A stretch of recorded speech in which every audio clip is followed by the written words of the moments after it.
Hello everyone, welcome to my medical blog. এই পাগলের মতো চেহারা নিয়ে অনেক কষ্ট করে প্রতিদিন সকাল 7টায় উঠে আমি মেডিকেলে যাই। ঝড় বৃষ্টি টর্নেডো যাই হোক না কেন, এই অ্যাটেন্ডেন্সের জন্য মেডিকেলের ক্লাসে যাওয়াই লাগে। এখন দেখাই সকালে ক্লাস নেওয়ার পরিণতি। ঘুম ঘুম চোখে ক্লাস করতে গিয়ে সকাল 7টায় বেশিরভাগই ঘুমিয়ে যায়।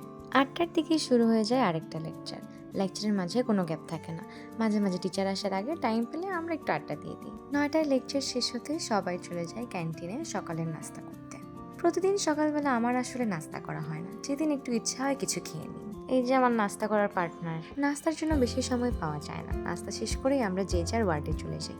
এক একজনের এক এক ওয়ার্ডে প্লেসমেন্ট চলছে। এই মুহূর্তে আমার প্লেসমেন্ট মেডিসিন ওয়ার্ডে। দুপুর 12টায় ওয়ার্ড শেষ হলে আমাদের হসপিটাল থেকে আবার যেতে হয় লেকচার গ্যালারিতে। 12টা থেকে 2টা পর্যন্ত টানা 2 ঘন্টা 2টা লেকচার হয়। লাস্ট স্লাইডে থ্যাংক ইউ দেখার জন্যই আমরা অধীর আগ্রহে বসে থাকি। ছুটি 2টার দিকে হলেও সন্ধ্যায় আমাদের আবার হসপিটালে ওয়ার্ডে যাওয়া লাগে। এই যে দেখো, ক্লাস শেষে কে কার আগে লিফট চড়বে এটা নিয়ে প্রতিদিন একটা মারামারি হয়। তো এখানে আমার ডেইলি মেডিকেল ব্লগ শেষ।